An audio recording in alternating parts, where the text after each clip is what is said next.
रात थी 26 नवंबर 2008 8:30 के आसपास। अचानक सीएसटी के मंच पर एक तेज सी आवाज आई और फिर अजमल कसाब और उसका साथी अंधाधुंध फायरिंग शुरू कर देते हैं। पर यह कहानी गोलियों से शुरू नहीं हुई।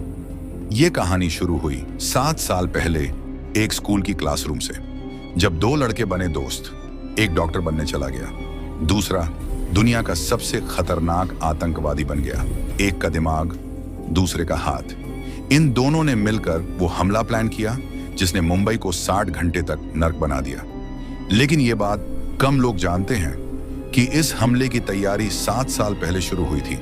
एक आदमी अमेरिकी पासपोर्ट लेकर मुस्कुराते हुए कैमरा घुमाता रहा और हमले के हर रास्ते, हर दरवाजे, हर छत, हर खिड़की, सबका नक्शा पाकिस्तान भेजता रहा। और दूसरी तरफ पाकिस्तान के कैंप में 10 लड़कों को सिखाया जा रहा था कैसे एक शहर को 60 घंटे तक बंदूक की नोक पर रखा जाता है। 4 दिन समुद्र में, एक फिशिंग बोट हाईजैक और मुंबई के तट पर 26 नवंबर की रात ये 10 साए उतर गए। इनमें से सिर्फ एक जिंदा बचा और उसकी जुबान ने पूरी दुनिया को हिला दिया। कौन था वो? कैसे ट्रेनिंग हुई? अटैक की प्लानिंग कहां हुई? और डेविड हेडली ने भारत को कितनी देर तक धोखा दिया? आज आप 26 नवंबर की वो कहानी देखेंगे जो किताबों में नहीं बल्कि खून, आग, धुआं और धोखे में लिखी गई थी। साल था 1971। पाकिस्तान के शहर हसन अब्दाल में एक छोटा सा मिलिट्री कॉलेज था, कैडेट कॉलेज हसन अब्दाल। वहीं पढ़ते थे 2 लड़के, तहव्वुर हुसैन राणा और दाऊद सैयद गिलानी। दोनों में बहुत गहरी दोस्ती थी। दोनों का सपना था कि देश की सेना में जाकर कुछ बहुत बड़ा करें। तहव्वुर राणा बहुत डिसिप्लिन लड़का था, पढ़ाई में तेज और हमेशा यूनिफॉर्म में एकदम परफेक्ट। दूसरी तरफ दाऊद गिलानी थोड़ा अलग था। उसका लुक भी अनयूजुअल था। उसका रंग गोरा था, उसकी एक आंख भूरी थी और दूसरी आंख नीली। पाकिस्तान जैसे देश में ऐसा लुक बहुत रेयर था।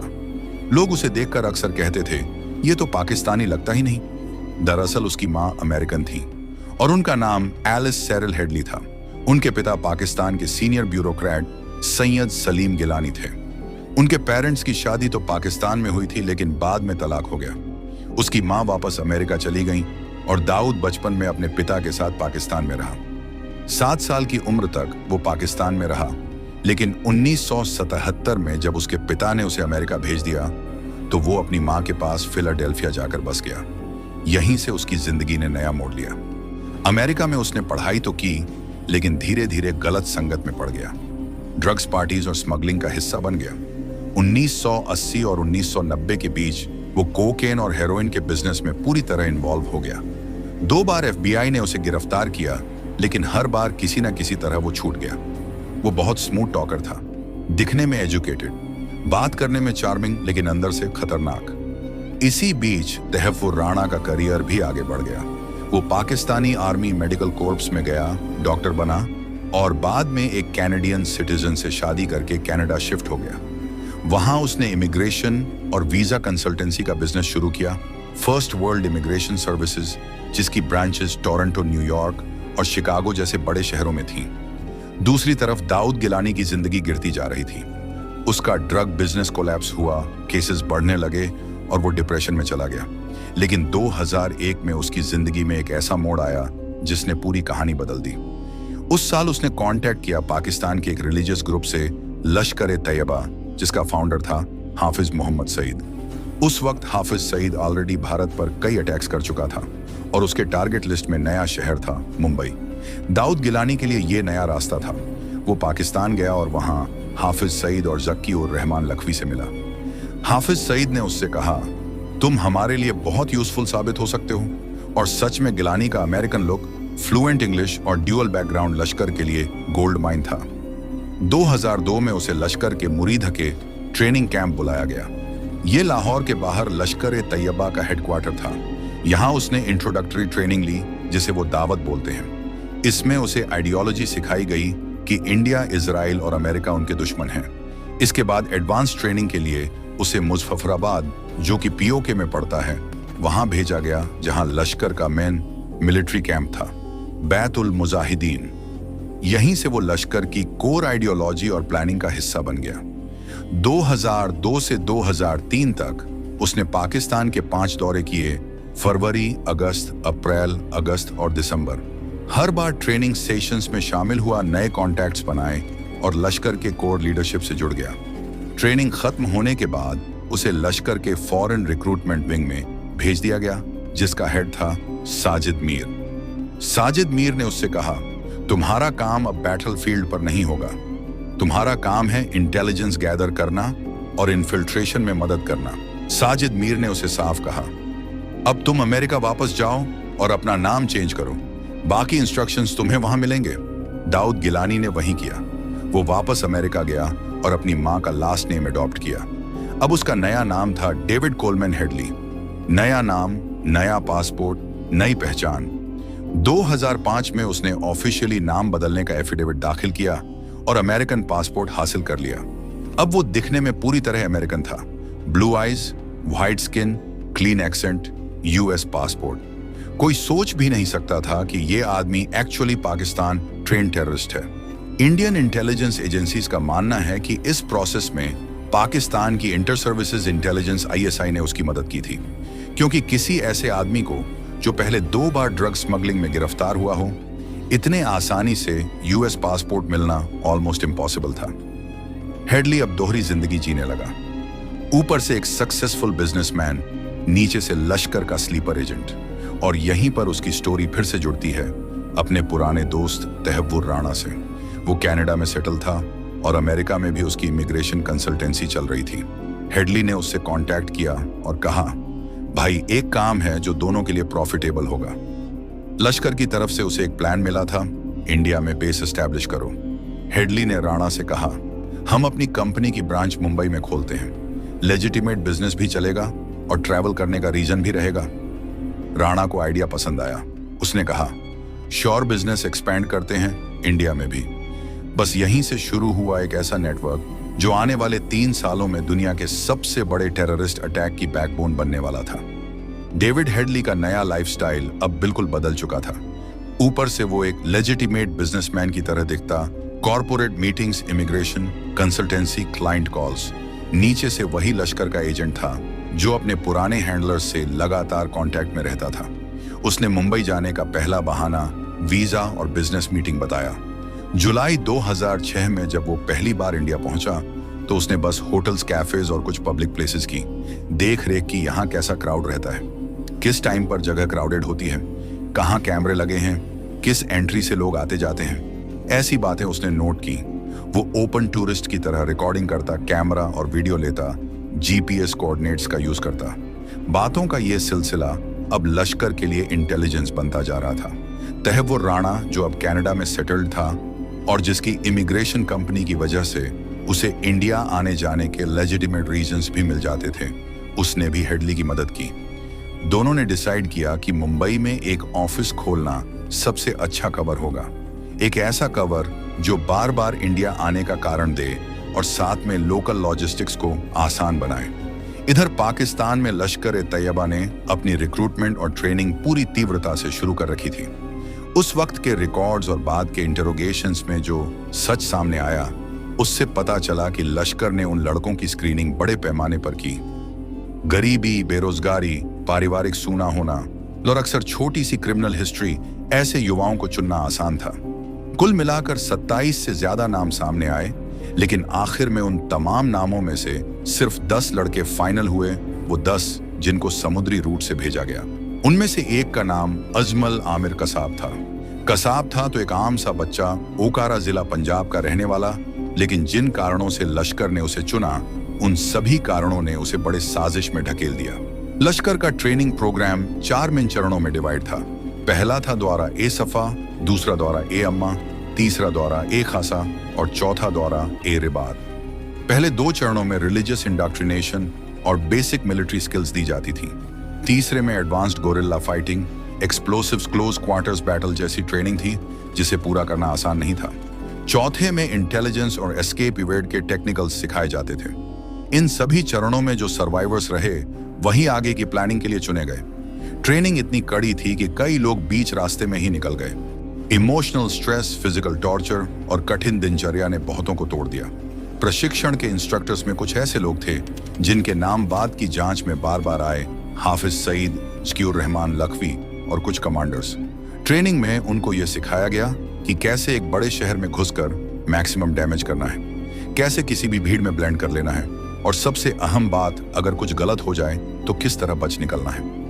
इन सब बातों का फाइनल आउटपुट यही था कि एक बड़ा कोऑर्डिनेट मल्टी साइट अटैक को अंजाम दिया जाए।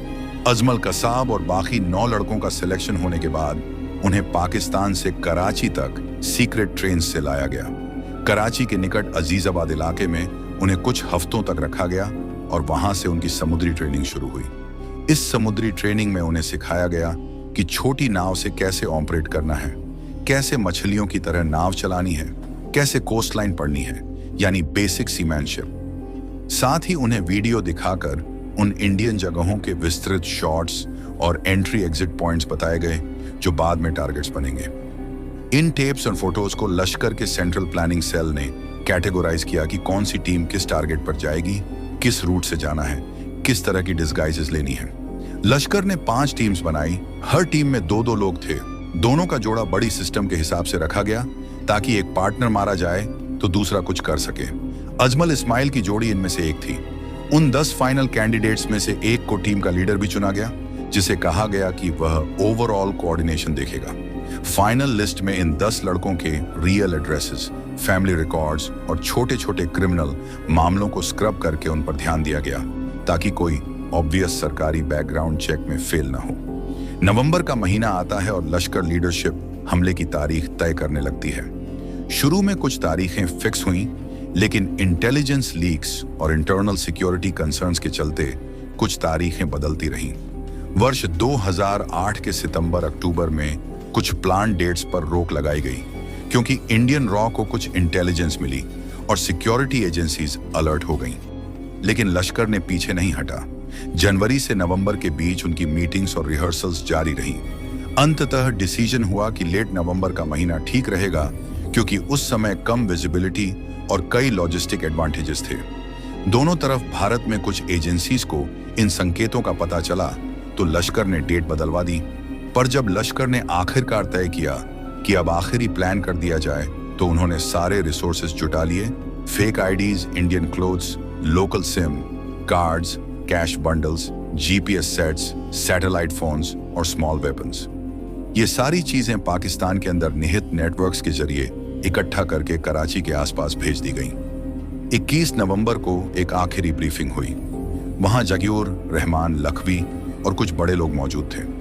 उन्होंने लड़कों को फाइनल इंस्ट्रक्शंस दी, अगर किसी ने देखा तो क्या कहना है, किस तरह बिहेव करना है, और सबसे डरावनी बात, जब भी बड़ी क्राउड दिखे तो किसी भी रिलीजियस आइडेंटिटी के बारे में मत सोचना, सभी पर फायर करना। उन्होंने कहा कि अगर एनकाउंटर में कोई फॉरेनर मिले तो उन्हें स्पेशल टारगेट समझो। ये लाइंस बाद में कसाब के बयान में आईं और ये दिखा देती हैं कि उनका मकसद सिर्फ इमारतें तबाह करना नहीं था। उनका लक्ष्य था मैक्सिमम सिविलियन कैजुअल्टीज और इंटरनेशनल हेडलाइंस बनाना। 22 नवंबर की सुबह लड़कों को कराची से समुद्र के रास्ते भेजा गया। उन्हें एक छोटी नाव से ट्रांसफर किया गया, फिर बड़ी नाव अल हुसैनी पर चढ़ाया गया। समुद्र में 2-3 दिन की स्ट्रैटेजी के बाद 23 नवंबर के दोपहर को उन्होंने एक छोटी इंडियन फिशिंग बोट कुबेर को हाईजैक कर लिया। उस नाव पर जो मछुआरे थे उन्हें मार दिया गया और एक नाविक अमरचंद को बंधक बनाया गया ताकि वो रास्ता दिखाता रहे। यह घटना बाद में बहुत बड़ा टर्निंग पॉइंट साबित हुई। समुद्री यात्रा का आखिरी पार्ट बेहद रिस्की था। आखिरकार कोस्ट गार्ड, नेवी और अदर मैरीटाइम सिक्योरिटी का सामना करना पड़ता है। बावजूद इसके उन्होंने प्लान एग्जीक्यूट किया और 26 नवंबर की रात को मुंबई को तट के पास पहुंच गए। बदवार क्षेत्र पर उतरने के बाद उन्होंने 5 टीम्स में डिवाइड होकर टैक्सी लेकर अपने टारगेट्स की ओर जाना शुरू किया। उन टारगेट्स में प्रमुख थे Chhatrapati Shivaji terminal CST, Leopold cafe, Taj Mahal hotel, Oberoi Trident hotel और नरीमन हाउस। शाम के 8 बजे के आसपास ये घातक जोड़ियां अपने अपने जगहों पर पहुंची और हमला शुरू हुआ। रात के 8:30 बजे थे। मुंबई की सड़कों पर रोज की तरह हलचल थी। मरीन ड्राइव पर लोग टहल रहे थे, कोलाबा के कैफेज और होटल्स में गाने बज रहे थे और सीएसटी पर लोग ट्रेन पकड़ने की जल्दी में दौड़ रहे थे। किसी को यह अंदाजा भी नहीं था कि आने वाले कुछ मिनटों में यह शहर जो कभी सोता नहीं था वो आज डर से पत्थर बन जाएगा। बदवार पार्क के पास एक छोटी स्पीड बोट किनारे लगी। 10 लड़के पिछले 4 दिन से समुद्र में सफर कर रहे थे। वो धीरे धीरे किनारे पर उतरे। उनके हाथों में AK-47 राइफल्स, बैग में ग्रेनेड्स और जेब में नकली ID कार्ड थे। हर एक ने इंडियन कपड़े पहने थे और कलाई में कलावा बांधा हुआ था ताकि कोई शक न करे। उतरते ही उन्होंने अपने अपने ग्रुप बना लिए। पहली टीम अजमल आमिर कसाब और अब्बू इस्माइल की थी जो CST स्टेशन की ओर निकली। दूसरी टीम साजिद और अब्बू उमर थी जो लियोपोल्ड कैफे की तरफ गए। तीसरी अब्बू अली और अब्बू सोहेल की जो ताज होटल की तरफ गए। चौथी अब्बू ओवैस और अब्बू अक्सा की थी जो ओबेरॉय ट्राइडेंट होटल की ओर गए। पांचवी अब्बू उमर और अब्बू अक्शा की थी जो नरीमन हाउस की तरफ गए, जो एक यहूदी सांस्कृतिक केंद्र था। टैक्सियां पकड़ी गईं और सब अपने टारगेट्स की तरफ बढ़ गए। हर टीम के पास एक GPS डिवाइस था जो उन्हें पहले से रिकॉर्डेड कोऑर्डिनेट्स दिखा रहा था। ये कोऑर्डिनेट्स वही थे जो अमेरिका में बैठा डेविड हेडली मंथ्स पहले भेज चुका था। रात के लगभग 9:20 पर CST स्टेशन की फर्श पर पहली गोली गूंजी। अजमल और इस्माइल ने अपनी AK-47 उठाई और भीड़ पर अंधाधुंध फायरिंग शुरू कर दी। हर तरफ अफरा तफरी मच गई। लोग ट्रेनों के पीछे छिपने लगे, बच्चे और महिलाएं रोने लगीं और प्लेटफॉर्म पर लाशें गिरती चली गईं। मुंबई पुलिस की शुरुआती टीम तुरंत पहुंची, लेकिन उन्हें नहीं पता था कि सामने दुश्मन ऑटोमेटिक राइफल्स और ग्रेनेड्स से लैस हैं। सिर्फ कुछ ही मिनटों में CST स्टेशन खून के तालाब में बदल गया। उस हमले में 150 से ज्यादा लोग मारे गए और कई दर्जन घायल हुए। कसाब और इस्माइल स्टेशन से निकलकर बाहर आए और एक कार हाईजैक करके कामा हॉस्पिटल की तरफ भागे। वहीं पुलिस ने उन्हें घेर लिया और शुरू हुआ एनकाउंटर। इस एनकाउंटर में मुंबई पुलिस के 3 सबसे बहादुर अफसर शहीद हुए। हेमंत करकरे जो ATS चीफ थे, विजय सालस्कर जो एनकाउंटर स्पेशलिस्ट थे और अशोक कामटे जो एडिशनल कमिश्नर थे। तीनों ने बुलेट प्रूफ जैकेट्स पहनी, अपनी गाड़ियों में चढ़े और आतंकियों को रोकने निकले। लेकिन इस्माइल ने AK-47 उनकी गाड़ी पर फायर किया और तीनों ऑफिसर्स मौके पर गिर पड़े। इस्माइल और कसाब वहां से भागे और एक और टैक्सी हाईजैक कर ली। लेकिन पुलिस ने गिरगांव चौपाटी पर नाकाबंदी कर दी। यहां करीब आधे घंटे की गनफाइट चली। इस्माइल मारा गया और कसाब घायल हो गया। पुलिस ने उसे पकड़ लिया, उसकी राइफल छीनी और पहली बार किसी आतंकवादी को जिंदा पकड़ा गया। यही वो पल था जिसने पूरी कॉन्स्पिरेसी का दरवाजा खोल दिया। इधर बाकी 4 टीमों ने भी हमला शुरू कर दिया था। लियोपोल्ड कैफे में गोलीबारी हुई, कई फॉरेन नागरिक मारे गए। कैफे की दीवारों पर गोलियों के निशान आज भी हैं। ये हमले की खामोश गवाही देते हैं। ताज होटल जो मुंबई का गर्व था, वहां का मंजर सबसे डरावना था। 2 आतंकियों ने ग्रेनेड से विस्फोट किया, कई मंजिलों में आग लग गई और सैकड़ों लोग अंदर फंस गए। होटल के अंदर जो बंधक स्थिति बनी वो अगले 60 घंटे तक चली। ओबेरॉय होटल पर भी ऐसा ही हुआ। आतंकियों ने पहले रेस्तरां पर फायरिंग की, फिर लोगों को ऊपर के फ्लोर्स में ले जाकर बंधक बना लिया। नरीमन हाउस यहूदी परिवारों का धार्मिक केंद्र है। वहां आतंकियों ने पूरी इमारत कब्जे में ले ली। कई लोग छत से कूद गए, कई फंस गए। रात होते होते पूरा मुंबई युद्ध का मैदान बन गया। फायर ब्रिगेड, पुलिस कमांडोज सब अलग अलग जगहों पर फंसे लोगों को निकालने की कोशिश कर रहे थे। लेकिन सबसे बड़ी चुनौती थी कि आतंकवादी पूरी तरह ट्रेंड थे और हर जगह टैक्टिकल एडवांटेज में थे। इसी बीच दिल्ली में नेशनल सिक्योरिटी गार्ड NSG को एक्टिवेट किया गया। Special operation unit black tornado तैयार हुई और NSG कमांडोज को एयरलिफ्ट करके मुंबई भेजा गया। लेकिन उनका विमान उस वक्त चंडीगढ़ में था। लॉजिस्टिक्स में देरी हुई। रात भर मुंबई 2 के लोग डर में थे और कमांडोज सुबह तक पहुंचे। जब NSG मुंबई पहुंची तो सबसे पहले 3 जगहों को टारगेट किया: ताज होटल, ओबेरॉय होटल और नरीमन हाउस। NSG ने पूरे इलाके को कॉर्डन किया, थर्मल इमेजिंग की और नाइट विजन डिवाइसेस का इस्तेमाल किया। कमरे दर कमरे कॉम्बिंग शुरू हुई। ताज होटल के अंदर स्मोक, आग और डार्कनेस सब कुछ था। कमांडोज को कुछ भी साफ नहीं दिख रहा था। हर कदम पर डर था कि किसी कमरे के पीछे आतंकवादी छिपा ना हो। कमांडोज धीरे धीरे आगे बढ़े और हर एक मंजिल से हॉस्टेजेस को निकालते गए। कई फ्लोर्स पर बॉडीज मिली, फॉरेन नागरिकों की, होटल स्टाफ की, सिक्योरिटी पर्सनल की। ताज होटल की आइकॉनिक डोम पर आग लग चुकी थी। वो दृश्य आज भी किसी नाइटमेयर से कम नहीं था।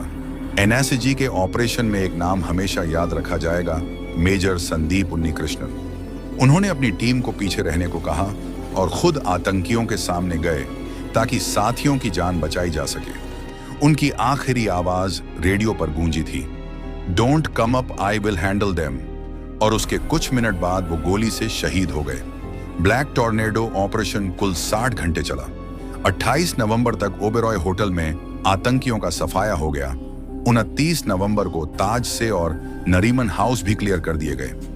आखिरकार मुंबई ने राहत की सांस ली, लेकिन उसकी कीमत बहुत भारी थी। 166 लोग मारे गए, 300 से ज्यादा घायल हुए। मरने वालों में बच्चे, महिलाएं, पुलिस वाले, फॉरेन नागरिक सब शामिल थे। भारत पर यह अब तक का सबसे कोऑर्डिनेट और डेवास्टेटिंग टेररिस्ट अटैक था। अब जब धुआं छंट गया, तब असली काम शुरू हुआ, इन्वेस्टिगेशन का। पकड़े गए आतंकवादी अजमल कसाब से पूछताछ शुरू हुई। उसने बताया कि वो पाकिस्तान के पंजाब प्रांत के फरीदकोट गांव का रहने वाला है। उसने अपने ट्रेनिंग कैंप्स, इंस्ट्रक्टर्स और रूट्स का डिटेल बताया। उसके बयान से साफ हो गया कि ये कोई लोकल गैंग नहीं था, बल्कि स्टेट स्पॉन्सर्ड ऑपरेशन था, जिसके पीछे लश्कर ए तैयबा और आईएसआई दोनों थे। साथ ही जो जीपीएस डिवाइसेस, सैटेलाइट फोन्स और फेक आईडीज बरामद हुए, उनके डेटा से पाकिस्तान कनेक्शन कंफर्म हो गया। फोन रिकॉर्ड्स दिखा रहे थे कि आतंकियों के कॉल्स सीधे पाकिस्तान के कंट्रोल रूम से हो रहे थे। वो कॉल्स साजिद मीर, जरार शाह और जाकिर रहमान लखवी जैसे लोगों से लिंक्ड थे। उस कंट्रोल रूम से उन्हें लाइव अपडेट्स दिए जा रहे थे, कौन से कमरे में हॉस्टेजेस हैं, कहां सिक्योरिटी पहुंची है, कौन से विंडो से फायरिंग करनी है, यानी रिमोट कंट्रोल्ड कार्नेज। इस इन्वेस्टिगेशन में सबसे बड़ा इंटरनेशनल ट्विस्ट आया डेविड हेडली और तहव्वुर राणा के अरेस्ट से। अमेरिका में एफबीआई ने हेडली को 2009 में पकड़ा क्योंकि उसके पाकिस्तान और इंडिया के बीच सस्पिशियस ट्रैवल रिकॉर्ड्स पकड़े गए थे। उसके कंप्यूटर से मुंबई के सारे कोऑर्डिनेट्स, वीडियोस और फोटोज मिले, वही जिनकी मदद से टारगेट्स चुने गए थे। उसने कन्फेस किया कि उसने 2006 से 2008 तक कुल 9 बार भारत का दौरा किया। हर बार नई जगहों की फोटोज और वीडियोस लेकर पाकिस्तान भेजता था। उसके सर्वेलेंस डेटा को लश्कर का tech expert Zarar Shah compile करता और पावर पॉइंट प्रेजेंटेशंस बनाकर अटैकर्स को ट्रेनिंग दी जाती थी। हेडली ने यह भी स्वीकार किया कि पाकिस्तान की खुफिया एजेंसी आईएसआई के कुछ ऑफिशियल्स भी इस पूरे ऑपरेशन में इनडायरेक्टली इन्वॉल्व थे।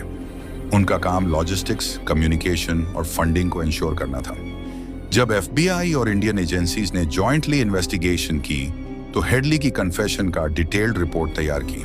उसमें साफ लिखा था कि Headley is the eyes and ears of Lashkar e Taiba. Headley को बाद में अमेरिका की अदालत में ट्रायल किया गया।